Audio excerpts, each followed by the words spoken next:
hay unas 15 universidades, una ciudad universitaria, de las más universitarias de Colombia. Entonces, la gente estaba enfocada en ser profesional. Luego, una ciudad que tenga 280.000 habitantes, donde haya 15 universidades, ¿qué creen que están haciendo los jóvenes? Estudiando. ¿Qué creen que están haciendo los padres? Pues ejerciendo lo que estudiaron y esperando que sus hijos terminen la carrera para ejercer lo que también estudiaron. O sea, toda una comunidad enfocada en estudiar carreras. Una comunidad completamente profesionalizada, un poco difícil de que entendiera este negocio. Y muchos diamantes no iban ahí a Popayán porque decían que el terreno no era fácil para desarrollar el negocio. Cuando nosotros llegamos al negocio, cuando yo llegué al negocio, yo trabajaba en esa universidad y obviamente a mí me gustaba la educación. A mí me gustaba la educación. Luego, como me gustaba la educación, yo por eso había aceptado ser rector de esa universidad, me gustaba mucho el tema de la gente y me gustaba obviamente el tema de la educación. Cuando yo encontré el negocio, conecté inmediatamente con la educación y con la posibilidad de que la educación fuera impactante para las demás personas. Número uno, esa educación empezó a impactar en mí. Una vez esa educación empezó a impactar en mí, empezó a impactar en mi liderazgo y empecé yo a impactar en otros. Por eso la responsabilidad de los líderes. ¿Por qué me impacté en el negocio? Me impacté en el negocio porque por primera vez en la vida me daba cuenta de algo que después de haber estudiado 30 años no me había dado cuenta. Y eso es impresionante. Yo todavía me impresiono que hubiese estudiado 30 años. Yo fui a la primaria, hubo aquí gente que fue a la primaria, ¿verdad? Porque sí, aprendimos a leer, aprendimos a escribir. Yo fui al jardín, al antejardín, fui a la primaria, fui al colegio y fui a la universidad. Después de haber ido a la universidad, mañana en la historia se van a dar cuenta todos, yo estudié otra carrera porque yo quería seguir estudiando, porque a uno lo que le han dicho es que estudie. Entonces yo estudié una carrera, ya había estudiado, miren, si ustedes se ponen a darse cuenta, uno estudia 5 años en la primaria, 5 años en la secundaria, 5 años en el bachillerato, 5 años en la universidad y después uno se gasta unos 3 haciendo posgrados. O sea, estamos hablando de 23 años y yo en la última etapa, en esa que les muestro el posgrado, estaba empezando un doctorado que demoraba 5. O sea, iba para 28. Qué ternura, ¿verdad? 28 años estudiando y no me había dado cuenta de una cosa. Me di cuenta en ese negocio. Me di cuenta en ese negocio que yo había sido preparado para trabajar en la era industrial. Que yo había sido preparado para trabajar en la era industrial y que había un problema terrible y era que la era industrial se había empezado a acabar desde 1959. Y yo en 1991 ingresaba a estudiar mi primera carrera. Hello. O sea, eso sí es estar uno muy despistado en la vida. Es estar uno muy despistado en la vida. Todo el enfoque familiar, todo el enfoque profesional me llevó a estudiar para trabajar ¿dónde? En la era industrial.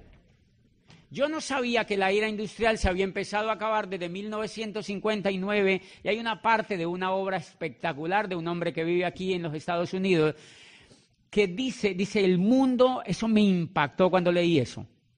Dice, el mundo ya ha asimilado la idea de que entramos de que acabó la era industrial y de que entramos oficialmente a la era de la información. Dice, los negocios como General Motors y Ford Motor Company pertenecen a la era industrial. Dice, las franquicias como McDonald's y esas franquicias famosas son la frontera entre la era industrial y la era de la información. Dice, pero los negocios de mercadeo en red son la auténtica demostración de la era que vivimos, de la era de la información. Y eso me impactó, y eso a mí me impactó. Y claro, eso te da elementos para pensar, ¿cómo así que la era industrial no existe? ¿Cómo así que la era industrial ya se acabó? Y uno de los grandes errores que cometemos todos los seres humanos es hacer lo que hace la montonera.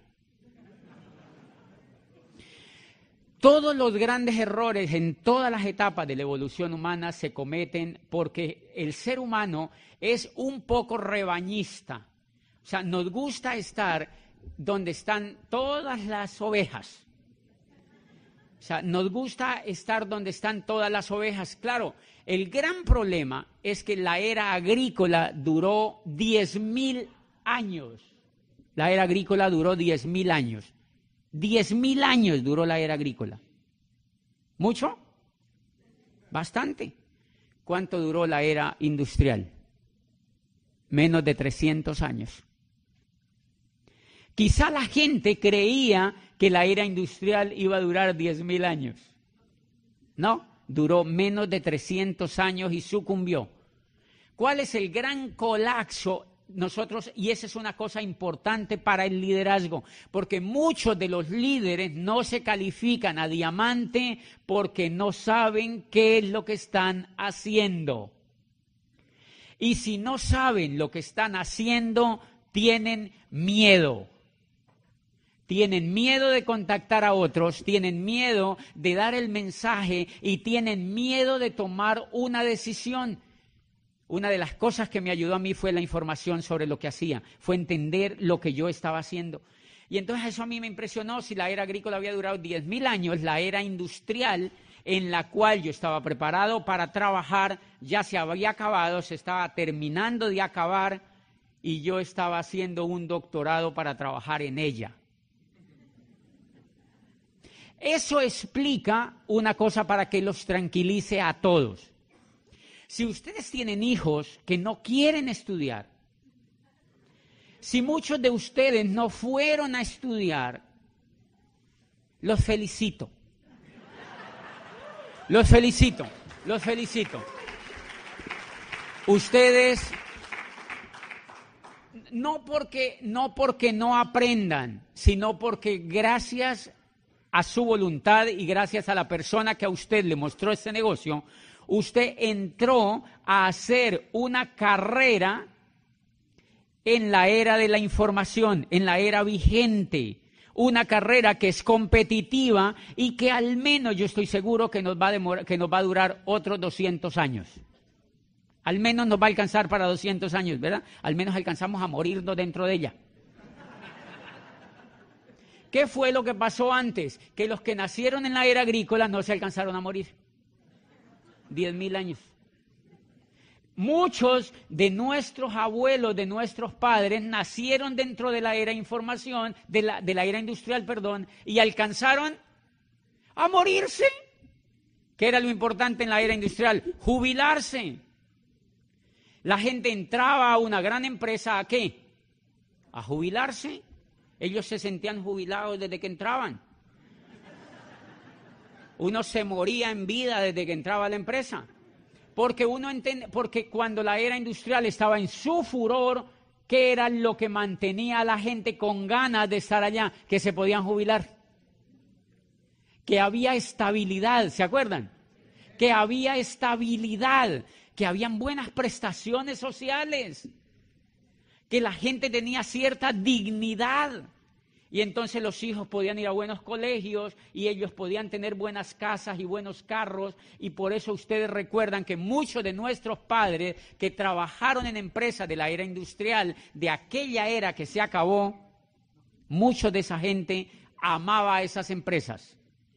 Entonces ellos tenían el botón de la empresa, en la casa había la toalla de la empresa, ¿se acuerdan? Goodyear en la toalla, ¿verdad? General Motors en la toalla. La gente tenía el vaso de tomar el café, el chocolate de la empresa marcado, ¿se acuerdan? La gente tenía hasta medias con la marca de la empresa, calzoncillos con la marca de la empresa. O sea, tenían identidad con la empresa porque la empresa les permitía. Tenían la bacenilla de la empresa, tenían montones de elementos que les permitía a la gente sentirse orgullosa de lo que hacían. Pregunta: ¿es posible hoy esperar jubilarse en una empresa? No, y mire que responden en coro. No, radicalmente no. ¿Por qué? Porque la era industrial ya se acabó. Si ustedes quieren que les cuente una cosa, mire a dónde llevan la masa del pueblo desinformado. Si usted escucha hablar a cualquier político en los Estados Unidos o en cualquier parte del mundo, le van a decir a la masa desinformada que el empleo se está recuperando. ¡Qué lindos! Porque la masa de allá afuera lo único que hace es ver televisión. Y ellos necesitan mantener a esa gente un poquitico contenta, con un poquitico de esperanza, porque qué tal que les digan: no, esto se acabó. Esto se fregó del todo y ustedes tienen que ponerse las pilas. No les van a decir eso. Entonces le muestran a la gente estadísticas donde le dicen el empleo se está recuperando. Mira, estaba el empleo, el desempleo era del 20 o del 25 y ahora estamos en el 24.85. Dice, hemos bajado medio punto y esto va bien, se va recuperando. Toda la teoría, todo lo que sale en este momento de gente seria que analiza el cambio de era, dicen el empleo es un asunto del pasado. El empleo es un asunto del pasado porque el empleo fue la evolución de la esclavitud. El empleo fue el estadio donde llegó la esclavitud una vez y acabó en la era agrícola. Entonces apareció el empleo. El empleo, ¿han visto cómo se le parece a la esclavitud? Es increíblemente parecida. El jefe es el dueño del tiempo tuyo. Y hace 5 años del mío. Imagínate. El jefe es el dueño del tiempo tuyo. El jefe es el que dice cuando tú sales a vacaciones o cuando tú no sales. El jefe es el que te dictamina todo lo que tú puedes o lo que tú no puedes hacer y tú tienes que pasar mucho más tiempo, la gente allá afuera tiene que pasar mucho más tiempo con el jefe que con su familia. ¿Cómo uno explica eso? ¿Por qué la era industrial no se sostuvo? Por montones de factores como eso, porque degeneró la vida en familia, degeneró la vida personal y esclavizó otra vez a la gente. ¿Ustedes conocen gente allá afuera que tiene que trabajar duro para poder solamente sobrevivir? ¿O no conocen? Solo para poder sobrevivir, señores. Cuando el empleo se acaba la segunda era donde evoluciona la esclavitud. Miren lo interesante, lo único que el empleo cambió frente a la esclavitud es que a uno como empleado no le pegan.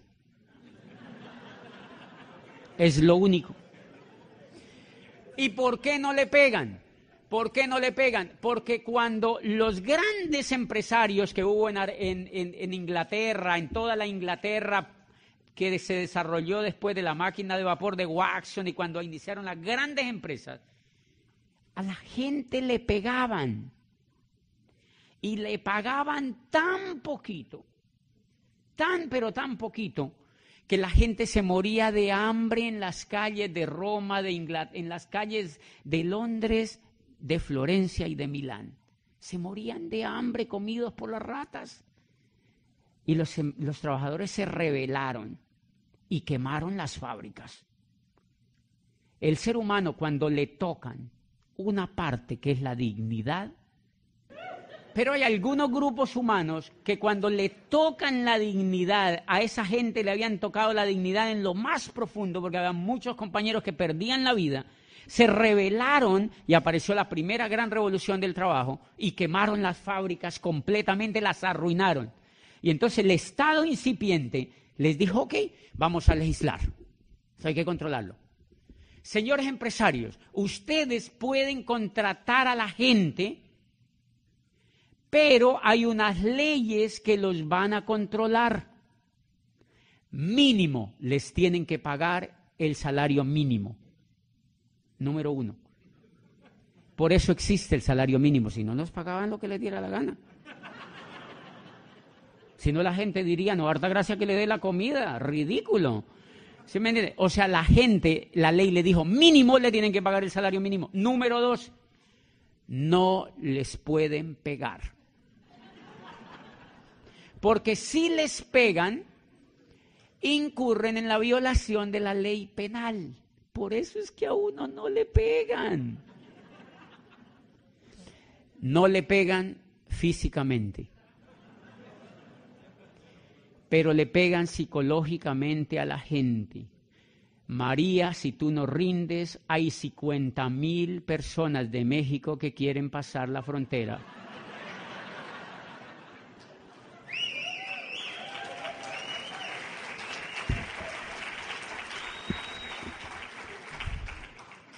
Y sigue igual, o sea, la pelea fue peor porque entonces no fue físico, fue psicológico. ¿Cómo tú controlas la violencia psicológica? ¿Quién la tipifica? ¿Quién la penaliza? ¿Quién controla eso?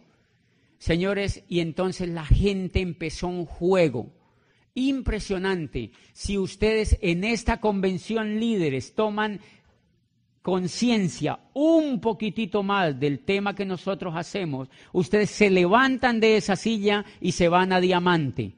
Porque si no se han levantado de esa silla para irse a Diamante, es porque todavía no son conscientes de la gravedad que es si uno no se hace diamante en este negocio. Porque no comprenden el entorno. Porque quizá creen que es un jueguito. Ay, sí, me metí ahí en un negocio de productos, ahí dándole a ver qué pasa. No funciona. No funciona, no funciona.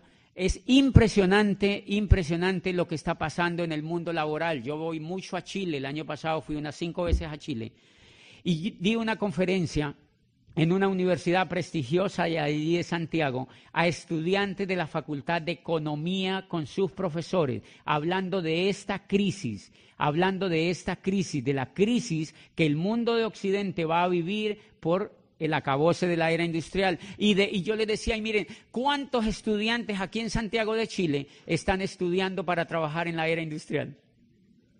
¡Qué catástrofe! Por eso esos muchachos salen de la universidad con un título y van donde el papá y le dicen, papá, no hay nada. ¿Qué va a haber? Y el papá está más despistado que el hijo. Porque ninguno de los dos sabe qué fue lo que pasó, Y hay una cosa elemental que me impresionaba y que me daba cuenta que pasaba ahí en ese mercado de Chile. Y mire lo increíble.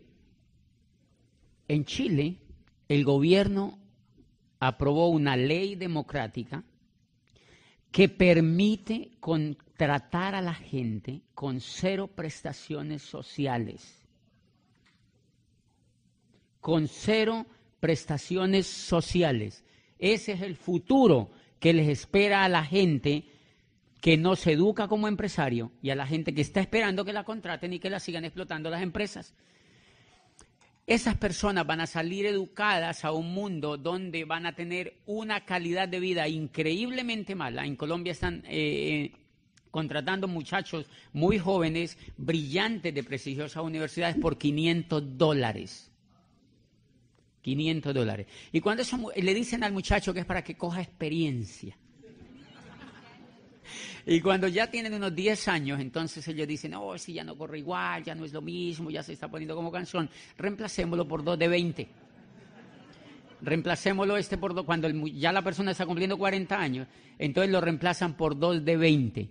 Y la persona sale allá desinformada, desmotivada, completamente desahuciada por el mundo laboral, a echarle la culpa al gobierno, a echarle la culpa a los demás. y a quejarse, y a quejarse, y a quejarse, y a quejarse. Carencia de información. Mire, en todo lo que nos ha metido el mundo laboral, la era industrial nos metió en un jueguito increíblemente espectacular. La era industrial nos metió en este jueguito y es que nosotros, fíjense, por eso les digo que no, mire, la gente en general hace este juego allá afuera. La gente va y estudia. Normalmente el papá paga el estudio. ¿De quién es el colegio donde el muchacho estudia? ¿De un rico o de un pobre? Normalmente de un rico. Casi los pobres no tienen colegio, mire qué cosa tan rara. De verdad, es bien raro, pero ese colegio es de un rico. ¿Quién trabaja para pagar ese colegio? El papá trabaja en un puesto, hace lo que haya que hacer para pagar ese colegio. Okay. El muchacho estudia y cuando se va para la universidad, normalmente el muchacho saca un crédito. Aquí también se da igual, le dan un crédito para que estudien y el muchacho se va con un crédito a la universidad. Cuando ese muchacho sale de la universidad, sale con la primera cruz. Una deuda. Lo han educado para que se endeude. Y él ya sale con la primera gran deuda. O sale el muchacho o sale el papá. Pero nadie se vuela de esa deuda. ¿Ok? El muchacho va a una empresa y imagínense solamente con ustedes, no lo tomen solo por la universidad, porque a partir de aquí es el jueguito igual para todos. Sea que haya ido a la universidad o sea que no, el jueguito es igual porque lo diseñaron democrático, o sea, para que todo el mundo caiga ahí en ese jueguito. ¿En qué consiste? El muchacho va allá a la empresa y lo contratan. ¿El dueño de la empresa es un rico o un pobre? Normalmente es un rico o es alguien que tiene más ingresos que el que quiere trabajar, porque si no tuviera más ingresos que el que quiere trabajar, pues el otro no iría a trabajar allá. O sea, uno va a trabajar, adivine por qué. Porque ama el trabajo. Porque lo ama. Yo les propongo, si ustedes les dicen mañana que a partir de mañana así vayan a trabajar, les van a suspender el pago por un año, ¿ustedes seguirían yendo así felices? ¡Oh, yo trabajo en AT&T, así, ¿eh? ¿Irían? Uno va a trabajar porque tiene que vivir. Lo que pasa es que la gente, a uno lo educa para que yo amo el trabajo. O sea, sí, hay gente que le gusta lo que hace y no todo el mundo lo hace por dinero, pero la gran mayoría de gente le tiene que ir a trabajar porque no tiene dinero. Y entonces miren lo que pasa, el muchacho va a una universidad, sale con una deuda y va y se emplea a una empresa, la empresa del rico, y el rico se asegura que le pague lo suficientemente poco para que él nunca se vuelva rico. Y el muchacho no sabe cómo es el juego de la economía. Entonces el muchacho se va para la casa y cuando llega a la casa, como él ya tiene sueldo, él dice, estoy como aburrido aquí en la casa. Entonces él va a un centro comercial y en el centro comercial lo primero que ve es un plasma. Y él dice, no, pues yo no lo voy a comprar a contado, yo lo voy a comprar a crédito. ¿Quién le vende el plasma? Un rico. Y entonces él se sienta cada que sale del trabajo, ya ahora va a trabajar todo el día y se sienta a ver el plasma. Y en el plasma le dicen todo lo que tiene que hacer y comprar. ¿Qué hace el muchacho? Va y compra lo que le dicen en el plasma. ¿Dónde va a comprar? Al almacén de un rico. Y él no se da cuenta, él va y compra al almacén de un rico y normalmente cuando él compra, él se da cuenta de un detalle, no le alcanza la plata. Yo les quiero hacer una pregunta. ¿Alguien ya se dio cuenta de ese detalle?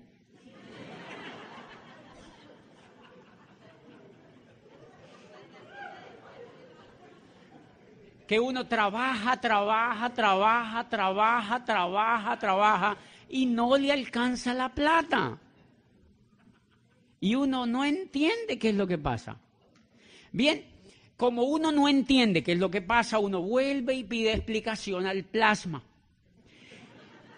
Uno se sienta y uno le dice, y entonces uno dice, no me alcanza la plata. Entonces sale y le dice el plasma, tranquilo, si no le alcanza la plata, hay American Express. Hay Visa, hay Mastercard. ¿De quiénes son esas cosas? De otro rico. Y el muchacho dice, ok, qué interesante, qué país tan chévere este. Pase esa tarjeta para acá. Y se va y con eso soluciona su problema. Sigue comprando. Sigue comprando, sigue comprando, sigue comprando y vuelve, trabaja y ve televisión y ahora la plata que le dan pues la reparte para pagar la tarjeta, que es donde compra el mercado, donde compra cosas para estar bien, pero también esa persona tiene que vivir y normalmente ya no vive donde los papás, sino que vive en una casa. ¿Esa casa él la ha podido comprar? No, es alquilada. ¿De quién es? De un rico. Entonces, mire, ya le paga la universidad la deuda en que lo metió. Ya le paga la visa al rico y ahora le paga la casa que es donde tiene que vivir. Pero como él sigue viendo el plasma, le dice, usted tiene que tener una casa propia. Sus hijos acaban de nacer y usted tiene que tener una casa propia. Televisor, pero no tengo plata. Y el televisor le dice, tranquilo, se la fiamos. Se la fiamos, pequeñas cuotas. Se la fiamos a 30 años, 30 tiernos años.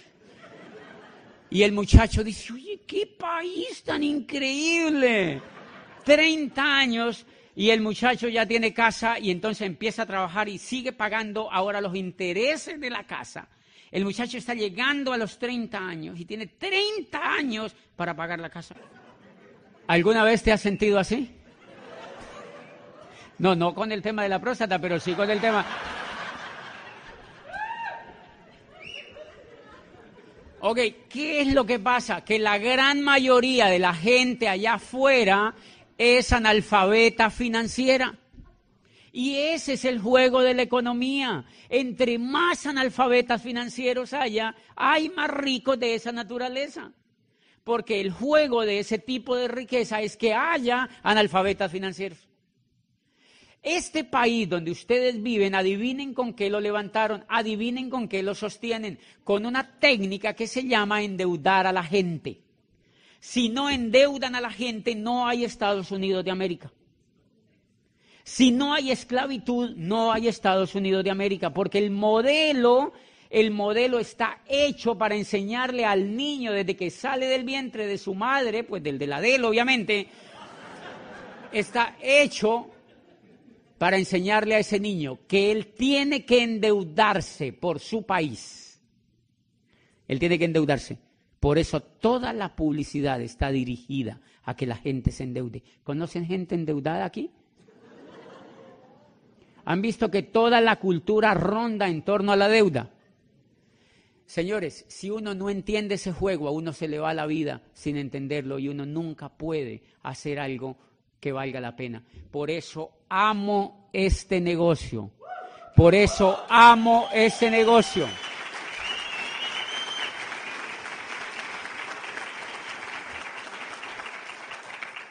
Por eso amo este negocio, porque cuando Rhys DeVos y Jay Van Andel lo crearon. Lo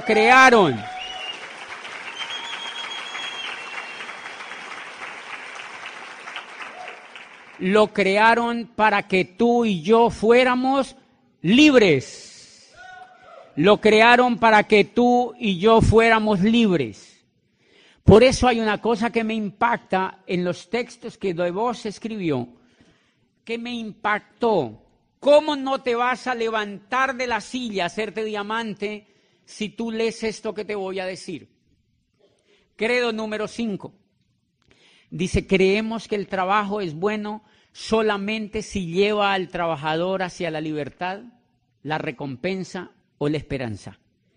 Dice, si tu trabajo no es satisfactorio en lo emocional, en lo psicológico, en lo espiritual y financiero, lo mejor es que lo dejes lo más pronto posible y te consigas otro que sí lo sea.